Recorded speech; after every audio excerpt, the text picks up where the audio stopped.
Hello everyone, welcome back to our channel Sirika food and blogs. అందరు ఎలా ఉన్నారు? బాగున్నారా? ఈ వ్లాగ్ వచ్చేసి మొన్న థర్స్డే వ్లాగ్ అండి.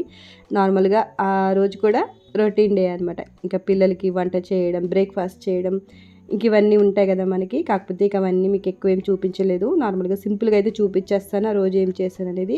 ఇక దోశ పిండి అయితే నానబెట్టుకున్నాను ముందు రోజు నైటే. ఇంకా అవైతే దోశలు వేయాలి. చట్నీ అయితే ప్రిపేర్ చేసి పెట్టేశాను. ఇంకా కర్రీ వచ్చేసి చుక్కకూర ఎగ్ పిల్లల బాక్స్కి, అలాగే మా లంచ్లోకి కూడా.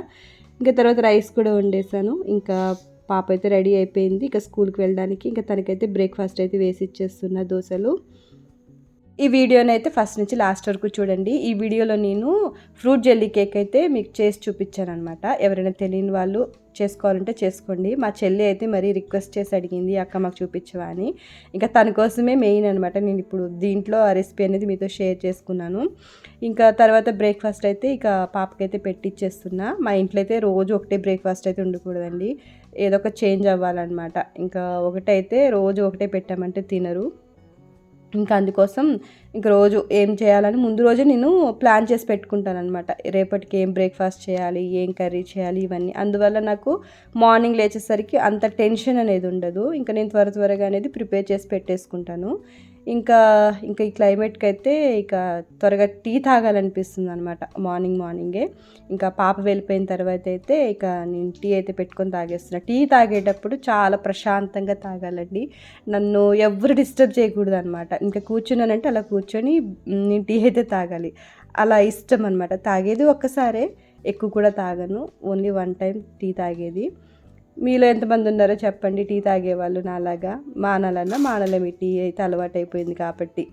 మీలో ఎంతమందికి లంసా టీ పౌడర్ ఐడియా ఉందో చెప్పండి. అంటే లంసా అనే దాంట్లో చాలా వెరైటీస్ ఉన్నాయి, ఫ్లేవర్స్ ఉన్నాయి. కాకపోతే నేను ఇక్కడ చక్కెర గోల్డ్ టీ పౌడర్ అయితే యూస్ చేస్తాను. లంసా అనేది ఫ్లేవర్ కోసం అనమాట టీ పౌడర్ వేసేది. దీంట్లో మనకి లంసాతో పాటు టీ కూడా మిక్సింగ్ ఉంటుంది. కాకపోతే నేను ఫ్లేవర్ ఒకటే తీసుకొని అది కొంచెం యాడ్ చేసుకొని టీ అయితే చేసుకున్నాను. లంసా పౌడర్ దొరకట్లేదండి, చాలా షాప్స్లో అయితే చూసాను. కానీ ఇంకా తర్వాత ఒకరోజు సూపర్ మార్కెట్లో అయితే దొరికిందనమాట రీసెంట్గా. ఇంకా తర్వాత టీ తాగిన తర్వాత రాన్కి అయితే నెబులైజర్ అయితే పెట్టాను. పాపం తనకి ఫీవర్ అండి, ఒక 2 days నుంచి బాగా కోల్డ్ కాఫ్. ఇప్పుడు ఈ సీజన్ అయితే వెదర్ అనేది చేంజ్ అయిపోయింది కదా మొత్తం. ఇంకా అందువల్ల తనకి పాపం ఇబ్బంది అయిందనమాట. అందుకే మాస్క్లు అయితే, ఈ నెబులైజర్ మాస్క్లు అయితే అసలు ఎన్నిసార్లు పాడైపోతూ ఉంటాయో. ఇవి మళ్ళీ కొత్తవి తీసుకురావడం, పాతే పడేయడం అయిపోతుంది. కాకపోతే చిన్నపిల్లలు ఉన్నప్పుడు ఇవి చాలా ఇంపార్టెంట్ అండి ఇంట్లో ఉండడం అనేది. ఇంకా మా ఇంట్లో అందుకనే నేను నోస్కు సంబంధించిన పిల్లలు అన్నీ కూడా ఇంట్లో పెట్టుకుంటాను. ఎప్పుడు ఏ టైంలో ఇబ్బంది అవుతుందో తెలియదు కదా, అందుకు. ఇంకా మా ఇంటి ముందైతే అంకుల్ వాళ్ళు ఇలా కూరగాయలు పెట్టారనమాట బండి. ఇంకా కొత్తిమీర పుదీనా కోసం అయితే వచ్చాను. ఎందుకంటే ఈవినింగ్ బగారా చికెన్ కర్రీ చేద్దామని చెప్పేసి. మళ్ళీ ఇక ఆఫ్టర్నూన్ టైంలో వెళ్ళిపోతారనమాట బండి తీసుకొని, ఇక తను ఆంటీ సేల్ చేసుకోవడానికి. ఇంకా అందుకని ముందే తీసేసుకున్నాను. మళ్ళీ వెళ్ళి అంత దూరం వెళ్ళి తెచ్చుకోవడం ఎందుకని చెప్పేసి. ఐరన్ బట్టలన్నీ సర్ది పెట్టుకుంటున్నానండి. ఎప్పటి పని అప్పుడు చేసేసుకుంటే మనకి అక్కడ అలానే ఉండదు అనమాట పని. ఇంకా అందుకనే ఎప్పటిదప్పుడు చేసేసుకుంటాను పని. ఇంకా అది పెండింగ్ అనేది పెట్టుకోను. ఇంకా ఐరన్ బట్టలు అనేది బయటకే ఇచ్చేస్తానండి. ఇవి ఐరన్ చేయించడానికి ఒక అతను వచ్చి ఇంటికే వచ్చి ఒక 1 week అట్లా వచ్చి తీసుకొని వెళ్ళిపోతారనమాట. 1 week బట్టలు ఇవైతే.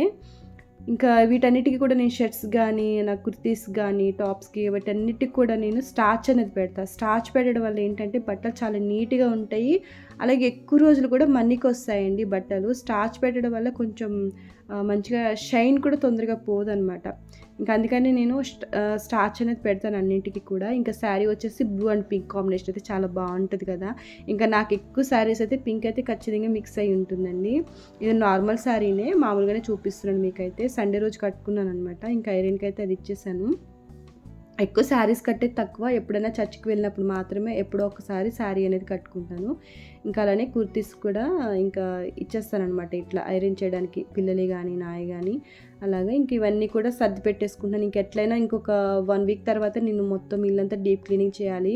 ఎందుకంటే క్రిస్మస్ వచ్చేస్తుంది కాబట్టి. ఇంకా అందుకని మామూలుగా పైన సర్దేశాను. ఇంకా అంతకుముందు రోజు నాడు ఫ్రూట్స్ అయితే తీసుకొచ్చాను బయటకు వెళ్ళినప్పుడు. ఎందుకంటే ప్రీవియస్ వీడియోలో నేను జెల్లీ కేక్ అనేది ఒకటి అప్లోడ్ చేశానండి. ఇంకా మా అబ్బాయి ఆ వీడియో చూసినప్పుడల్లా అడుగుతా ఉంటాడనమాట. మమ్మీ జెల్లీ కేక్ చేయవా? జెల్లీ కేక్ చేయవా? అని ఈ మధ్య ఒకటే అడుగుతున్నాడు. కాకపోతే నేను స్ట్రాబెర్రీస్ కోసం ఆగాననమాట చేయకుండా ఇన్ని రోజుల నుంచి. స్ట్రాబెర్రీస్ అనేది దొరకట్లేదండి. నేను ఒక 2 మంత్స్ నుంచి ట్రై చేస్తున్నాను. ఇంకా వచ్చాయన్నమాట. ఇంకా అవి తీసుకొచ్చిన తర్వాత నేను జెల్లీ కేక్ అనేది చేశాను. ఇంకా జెల్లీ కేక్ ఎలా చేయాలనేది ఏంటనేది మీకు రెసిపీ చూపిస్తాను. దాంట్లో ఏవే ఫ్రూట్స్ వేసుకోవాలనేది. అంటే అన్ని ఫ్రూట్స్ వేసుకోవచ్చండి. కాకపోతే ఒక బనానా ఒకటే వేయకండి. నేను మర్చిపోయి బనానా వేసేసాననమాట. ఎందుకు మర్చిపోయినా అసలు గుర్తులేదు. మనం డ్రై ఫ్రూట్స్ కూడా వేసుకోవచ్చు. ఇంకా నా దగ్గర ఉన్న ఫ్రూట్స్ అయితే ఇవన్నీ కూడా చిన్న చిన్న ముక్కలుగా అయితే కట్ చేసి పెట్టుకున్నాను. ఇది వచ్చేసి అగర్ అగర్ పౌడర్ అండి. అంటే ప్యాకెట్ అనమాట. ఇది జున్నుగడ్డ అని కూడా అంటారు, చైనా గ్రాస్ కూడా అంటారు. అయితే ఇది వచ్చేసి 10 గ్రామ్స్ అనమాట ఒక ప్యాకు. ఇంకా అవన్నీ కూడా ఇట్లా ఒక మిక్సీ జార్ తీసుకొని ఇట్లా పౌడర్గా చేసుకోవాలన్నమాట. నేను 2 ప్యాకెట్లు చేసేసాను. అంటే 20 గ్రామ్స్ ఇదైతే.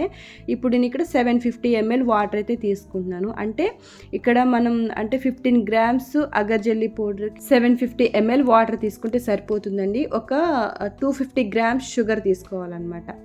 కరెక్ట్గా స్వీట్ అనేది సరిపోతుంది. ఇప్పుడు మనం ఆ జెల్లీ పౌడర్ ఉంది కదా 15 గ్రామ్స్ జెల్లీ పౌడర్ కూడా మిక్స్ చేసుకొని స్టవ్ మీద మనం హీట్ చేసుకోవాలి బాగా. అది మెల్ట్ అయ్యే వరకు నేను చూపిస్తా చూడండి. కొంచెం జెల్లీలో ఫామ్ అవుతుంది. ఇంకా అప్పుడు మనం ఆఫ్ చేసుకుంటే సరిపోతుంది. అక్కడ నాకు జెల్లీలో ఫామ్ అయిపోయింది కొంచెం. ఇంకా ఆఫ్ చేసేసాను. తర్వాత అది ఒక రకమైన ఫ్రూట్ జెల్లీ. ఇది వచ్చేసి నేను మిల్క్ మిక్స్ చేశాను అనమాట ఈసారి. దీంట్లో మిగతా ఒక 5 గ్రామ్స్ జెల్లీ పౌడర్ ఉంది కదా, అది ఒక చిన్న గ్లాస్ మిల్క్ అనమాట. కొంచెం నేను దీంట్లో కొంచెం షుగరు అంటే ఒక స్పూన్ 1.5 స్పూన్ వేసుకున్న షుగర్ వచ్చేసి ఆ 5 గ్రామ్స్ జెల్లీ పౌడరు, నెక్స్ట్ కొంచెం ఎసెన్స్ అనమాట. నేను ఇక్కడ బెర్రీ ఫ్లేవర్ తీసుకున్నాను. బెర్రీ ఉంటుంది కదా, ఆ ఫ్లేవర్ తీసుకొని ఇంకా మిక్స్ చేసుకుంటున్నాను అనమాట. ఇప్పుడు చూడండి జెల్లీలో ఫామ్ అవుతుంది. ఇప్పుడు ఒక బౌల్లో ఒక జెల్లీ మిక్స్ వేసుకోవాలి ఫస్ట్. ఇది కొంచెం చల్లారిన తర్వాత మన ఫ్రూట్స్ అనేది రివర్స్లో పెట్టుకోవాలన్నమాట. ఇక్కడ నేను ఫస్ట్ స్ట్రాబెర్రీ కానీ కివి కానీ ఏమైనా పెట్టుకోవచ్చు. నేను కాకపోతే నేను నార్మల్గా చేసేస్తున్నాను ఇంట్లోకి అని చెప్పేసి. ఇంకా మా చెల్లి అడిగింది అనమాట. అంటే నేను మామూలుగా వ్లాగ్ కోసం జస్ట్ చిన్నగా మీతో చూపిద్దాం అనుకున్నాను, మొత్తం కాకుండా. ఇంకా మా సిస్టర్ అయితే ఫోన్ చేసి, నేను షార్ట్ అప్లోడ్ చేశాను కదా, అక్క జెల్లీ రెసిపీ పెట్టవా, చేస్తాను అంటే సరేలేరా పెడతానని చెప్పాను. ఇంకా తన కోసం నేను ఇప్పుడు ఫుల్ వీడియో అనేది అప్లోడ్ చేస్తున్నాను దీంట్లో. ఇంకా మీకు ఇష్టమైన ఫ్రూట్స్ ఏమైనా పెట్టుకోండి. ఒక బనానా ఒక్కటి తప్పించి. ఇక్కడ నేనైతే ఫస్ట్ ఆ జెల్లీ కొంచెం చూసారా మీకు, అది కొంచెం ఇలా గట్టిగా అయితే అవుతుంది. ఇంకా ఫస్ట్ అయితే ఫ్రూట్స్ అన్ని వేసిన తర్వాత ఇది కాసేపు చల్లారనివ్వాలి. నేను ఇది చల్లారనివ్వకుండానే వేసేసాను.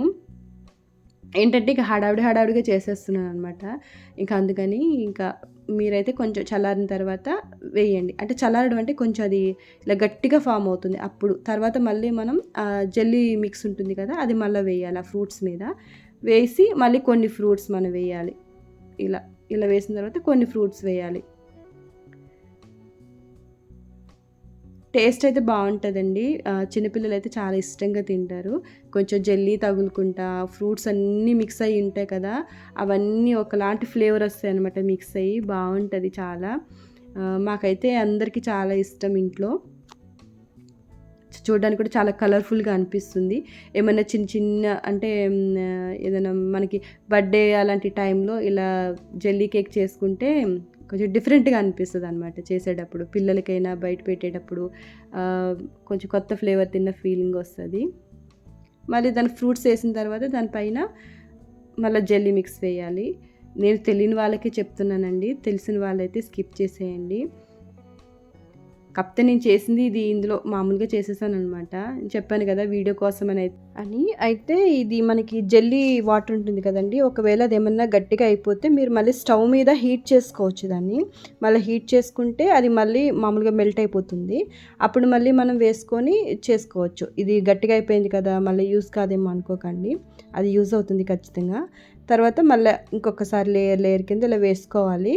ఇంకా చల్లారిన తర్వాత కొంచెం దీనిపైన చల్లారిన తర్వాత మనం మిల్క్ అనేది యాడ్ చేసుకుందాం. ఇదొక మిల్క్ కేక్ అనమాట. ఇదేం నార్మల్ ఫ్రూట్స్ అన్నీ వేసి ప్లెయిన్ ఫ్రూట్స్ చేశాను. ఇక్కడ రౌండ్ బౌల్ ఉంది కదా, దాంట్లో అంటే ఎగ్ షేప్ ఉంది కదా, అది నార్మల్ మిక్స్. ఇది మిల్క్, ఇంకా మిల్క్ కూడా వేసేస్తున్నా.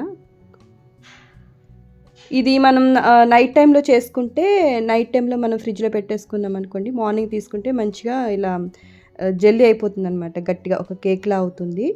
ఇలా చిన్నగా ఒక నైఫ్ గానీ, ఒక స్పూన్ కింద ఫోర్క్ గానీ ఇలా పెట్టి తీసుకొని మనం టర్న్ చేసుకుంటే నేను ఒక హాఫ్ అన్ అవర్‌లోనే ఇది ఇలా తిప్పేసాననమాట. అందుకే ఇంకా కొంచెం గట్టిగా కాలేదు.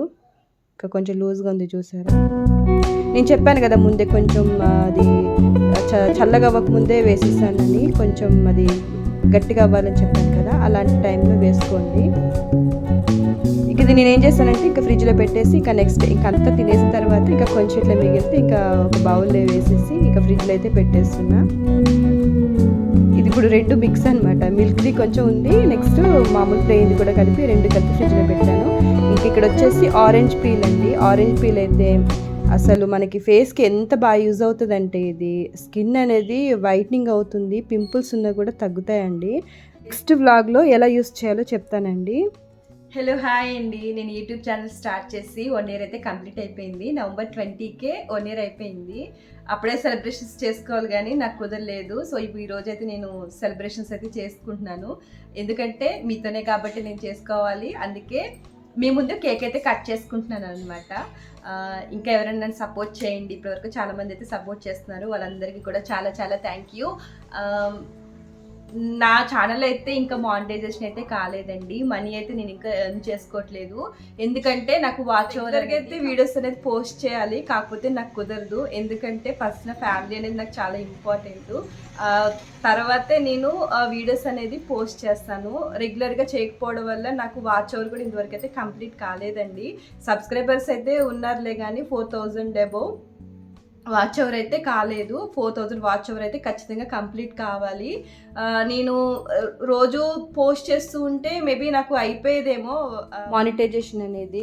కాకపోతే ఏంటంటే నా వీడియోస్ చూసేవాళ్ళు చాలా తక్కువ కదండి, 300 400. కాబట్టి ఈ వాచ్ ఓవర్ అనేది కంప్లీట్ కావాలంటే చాలా టైం పడుతుంది నాకు. ఇంకా చూడాలి, నెక్స్ట్ ఇయర్ అన్నా నేను రెగ్యులర్గా పెట్టడానికి అయితే వీడియోస్ ట్రై చేస్తాను. తర్వాత ఇక్కడ కొత్తగా ఎవరైనా ఛానల్ స్టార్ట్ చేసే వాళ్ళకైతే నేను ఒకటే చెప్తానండి, యూట్యూబ్ అనేది మనకి మంచిదే, యూట్యూబ్ చేయడం అనేది. కాకపోతే దీంట్లోకి వచ్చిన తర్వాత మనం పాజిటివ్ తీసుకోవాలి, నెగిటివ్ కూడా తీసుకోవాలి. దీంట్లో 2 ఉంటాయి కదండి. అందుకనే చెప్తున్నాను. ఇంకేదన్నా కొంచెం నెగిటివ్గా ఎవరైనా కామెంట్ చేస్తే అవి అసలు పట్టించుకోకండి, డిలీట్ చేసేసుకోండి. మనం అవి అసలు తీసుకోవద్దు ఎక్కువగా మెంటల్గా. ఇంకొకటి ఏంటంటే మీ ఓన్ కంటెంట్ పెట్టండి. వేరే వాళ్ళని చూసి వాళ్ళలాగా చేయడానికి ప్రయత్నించకండి. మీరు ఏదైతే చేయాలనుకుంటున్నారో కుకింగ్ కానీ, ఇంట్లో వర్క్స్ కానీ, ఎవరికొకరికి ఏదో ఒక టాలెంట్ ఖచ్చితంగా ఉంటుంది కదండి ప్రతి ఒక్కరికి కూడా. మీ టాలెంట్ ఏంటనేది చూపించండి. పక్క వాళ్ళని చూసి ఎప్పుడు కూడా ఫాలో అవ్వకండి. అది ఎందుకు చెప్తున్నానంటే అది మీకు చాలా మైనస్ అయిపోతుంది. మీరు కన్ఫ్యూజ్ అయిపోతారనమాట, ఎలా పెట్టాలి ఏంటి పెట్టాలనేది. ఫస్ట్ వీడియో ఎడిటింగ్ అనేది ఎవరికి రాదండి, నాకు కూడా ఏమీ రాలేదు. నాకు ఇప్పుడు వరకు అయితే 100%లో ఒక 30% ఏమో నేను కొంచెం ఇంప్రూవ్ అయినాను అనమాట, అంతే. ఇంకా చాలా నేను నేర్చుకోవాలి. తర్వాత అయితే ఎడిటింగ్ అనేది కూడా ఫస్ట్ కొంచెం కష్టమే అనిపిస్తుంది. ఎలా చేయాలి ఏంటనేది చాలా టైం తీసుకుంటుంది. తర్వాత చేయంగా మనకు అదే అలవాటు అయిపోతుంది. ఒకళ్ళు నేర్పిస్తే సరిగా రాదండి, మనం నేర్చుకుంటేనే దాంట్లో చూసి అది అనేది మనకి వస్తుంది, ఎడిటింగ్ అయినా ఏదైనా కూడా. అదనమాట. ఇంకా నెక్స్ట్ వచ్చేసి యూట్యూబ్ అనేది చాలా కష్టం అండి. ఇది చాలా కష్టంతో చూడడం చాలా ఈజీ అనిపిస్తుంది. ఒక వీడియో చూస్తే ఇంతే కదా అనుకుంటారు. కాకపోతే దీన్ని చేసే వాళ్ళకి తెలుస్తుంది, అంటే దీన్ని క్రియేట్ చేసుకున్న యూట్యూబర్స్కి మాత్రమే తెలుస్తుంది దీని కష్టం ఏంటనేది. నేను కూడా ఫస్ట్లో చూసినప్పుడు ఏముంది వీడియోనే కదా అనుకునేది. కాకపోతే ఇప్పుడు నేను ఒక యూట్యూబర్గా, అంటే ఇంకా నాకు అది రాలేదులేండి, యూట్యూబర్గా మెంబర్షిప్ అనేది నాకు రాలేదు. కాకపోతే నేను చెప్తున్నాను అది ఎంత కష్టం అంటే ఇది చేయడం వల్ల చాలా కష్టం ఉంటుంది. ఇంకా ఇంట్లో పనులు చేసుకుంటా ఇవన్నీ చేసుకుంటా చేయాలంటే అది చాలా కష్టంతో కూడుకున్నది. నేను ఒకటే చెప్తా, ఎవరైనా నెగిటివ్గా కామెంట్స్ పెట్టేవాళ్ళు దయచేసి ఎవ్వరికి కూడా పెట్టకండి. మీకు నచ్చకపోతే వాళ్ళ వీడియో చూడకండి, స్కిప్ చేసేయండి. అంతేగాని వాళ్ళ కష్టం ఏంటంటే ఒక్క బ్యాడ్ కామెంట్తో వాళ్ళు చేసిన కష్టం అంతా ఒకలాగా అయిపోతుంది అనమాట. అందుకే చెప్తున్నాను, ఎవరైనా ఏదన్నా బ్యాడ్ కామెంట్ పెట్టినా మీరు తీసుకోకండి మైండ్కి అనేది, అది ఎరేజ్ చేసేసేయండి అంతే. ఇంకా అంటే కరెక్ట్ కంటెంట్ పెట్టే వాళ్ళకి పెట్టొద్దని చెప్తున్నాను. ఎవరైతే కొంచెం వేరే విధంగా అది ఎవరికి యూజ్ కాని విధంగా పెడితే మీరు చెప్పండి. అది నో ప్రాబ్లమ్. కానీ మంచిగా చేసే వాళ్ళకి కూడా ఏదో ఒకటి చిన్న పిల్లల దగ్గర నుంచి పెద్దవాళ్ళ వరకు కూడా ఏదో ఒక నెగెటివ్ కామెంట్స్ అనేవి వస్తూ ఉంటాయి కదా! అంటే కొంతమంది చూసినప్పుడు చాలా బాధ అనిపిస్తదనమాట కొన్ని కామెంట్స్. అందుకని అలాంటి వాళ్ళకైతే చెప్తున్నాను. ఇక్కడ నాకైతే ఏమీ ఇంతవరకైతే ఒక బ్యాడ్ కామెంట్ కూడా రాలేదండి. నాకేదో కామెంట్స్ వచ్చాయని నేను నెగెటివ్ కామెంట్ గురించి అయితే చెప్పలేదు. ఎందుకంటే దీని వెనక ఇంత కష్టం ఉంటుంది కాబట్టి మంచిగా చేసే వాళ్ళు కూడా కొంతమంది ఏదో ఒక విధంగా ఇబ్బంది పెడతారని అలాంటి వాళ్ళ గురించి చెప్పానంతే. నెక్స్ట్ ఇక్కడ వచ్చేసి ఇంకా నేను కేక్ కటింగ్ అయితే చేసేసుకుంటున్నాను. ఇంకా 1 ఇయర్ సెలబ్రేషన్స్ అనమాట. నన్ను సపోర్ట్ చేస్తున్న వాళ్ళందరికీ కూడా చాలా చాలా చాలా థ్యాంక్ యూ అండి. మరీ చెప్తున్నాను నేను. మీరు ఒక్క కామెంట్, ఒక్క లైక్ అనమాట. ఒక కామెంట్ చేయండి చాలు. చాలా హ్యాపీగా ఫీల్ అయిపోతాను నేనైతే. ఎందుకంటే ఎంకరేజ్ చేస్తున్నారు నన్నన్న ఫీలింగ్ అయితే నాకు వస్తుంది. ఇంకా అలా అనమాట. ఇంకా తర్వాత ఈవినింగ్ అంటే నైట్ టైం నేను చెప్పాను కదా బగారా చికెన్ కర్రీ చేస్తానని. నెక్స్ట్ ఇక్కడ తెలంగాణ బగారా రైస్ ఎలా చేయాలి అనేది చికెన్ కర్రీ రెసిపీ కూడా నేను మళ్ళీ ఇంకొక వీడియో అయితే పోస్ట్ చేస్తాను. ఇంకా నా వీడియో వెనుక కష్టాలు అయితే ఒక్కసారి చూడండి. హలో అండి, నా యూట్యూబ్ ఛానల్ స్టార్ట్ చేసి 1 ఇయర్ అయితే అయిపోయింది. నవంబర్ 20.